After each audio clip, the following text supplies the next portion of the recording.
Hey guys, this bike has a standard eye-to-eye rear shock. The shock mounts into a yoke to make up the rear suspension. Today I want to show you how I remove this type of shock from this bike and how I mount it back onto the bike. So let's get into it.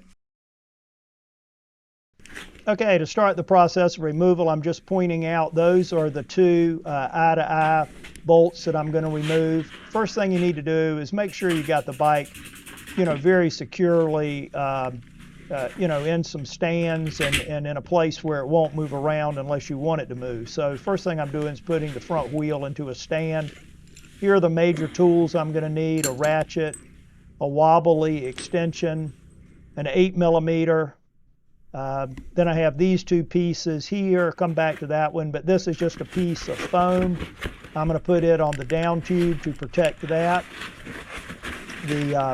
Once I get that on there, now I'm going to come back to this piece, and what that is, that's an old bicycle tire that I've modified so that I can put it in between the suspension and the down tube. And the reason I do that is I don't want the suspension to collapse down and hit and damage or bend or scar up the down tube. And I found that to be a very effective way to do that. You can see it's in place where it goes all the way down and should give good protection for that down tube. Now in this particular bike, I need to raise up the rear wheel a little bit. What I want to do is use that park tool stand to take all the pressure off the rear end of the bike when I'm removing the shock.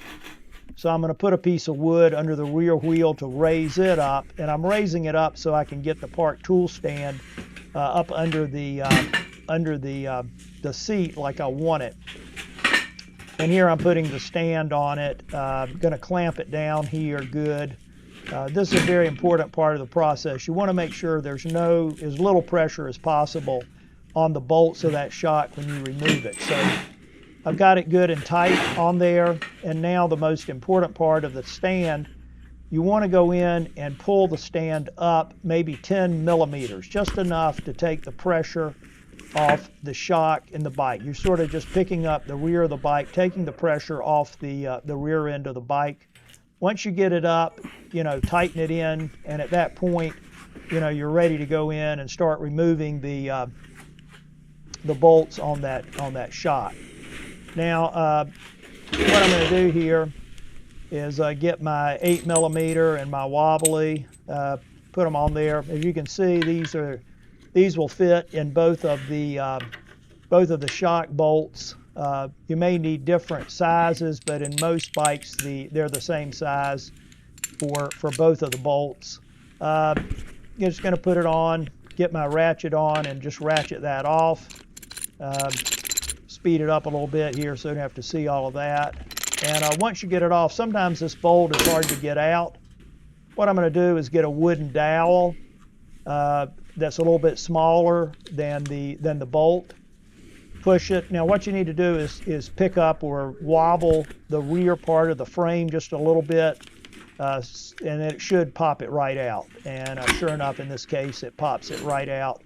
And then you can just pull the bolt out at that point, and the front part of the shock has been disconnected from the frame, and I just let it fall down on that foam on the down tube. And now I'm going to remove the rear bolt once again, just using the ratchet. But this is why I need the wobbly. It's a little tight in there, a little hard to get up in there good, and I'm going to get the wrench up in there with that.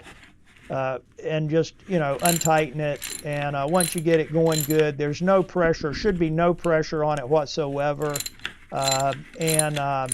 This one I've taken on and off a couple of times, so there's no real Loctite. It should twist right off pretty easily here. Now there is a grommet inside here that reduces down the eyelet to the size of the bolt, and it's pretty, you don't want to drop it if you can avoid that. And I'm going to take the bolt out here. And of course, first thing I do is I drop the grommet on the ground. But anyway, at that point, the shock's off the bike. There's the grommet. putting it over, and at that point I'm ready to install the rear shock back onto the bike. So to do that, first thing you're going to do is put the grommet back in into the to the eyelet. Mount the eyelet into the yoke. To get the bolt in there once you get it in, sometimes you need a dowel to get it lined up. Sometimes you don't. In this particular case, I was lucky and did not need the dowel, and I can just screw it right in, hand tighten. And once again, I typically do the attachment to the yoke first, as I just find it easier to line up the front part of the bike. Then once I get it started pretty good, I go in and get the bolt for the top eyelet. Once again, sometimes I need a dowel to line it up. In this particular one, I don't. Once you get it sort of lined up, if you just jiggle the rear suspension a little bit, that'll help it go in there. And I hope you could see where I took my left hand and wobbled it around a little bit, and the bolt went right in. Once you get the bolt in, then you just tighten it up. Good on there. I'm just hand tightening it here, and now I'm coming back with my actual ratchet to get it tight. You want to torque these. They have very specific torque recommendations.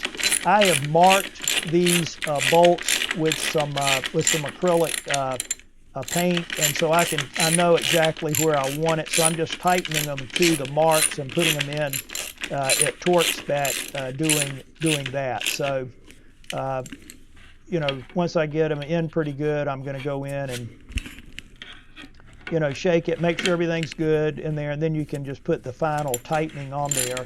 This one I also have marked, so I know once I get it to a certain point in those markings that I do not need, that I've got it at the right torque. And here I go, putting the final twist on it, pointing with my finger and just showing you how the markings are so that I can tell that I got it at the right torque. And then the one on the top, I'm just going to put the final torque on that.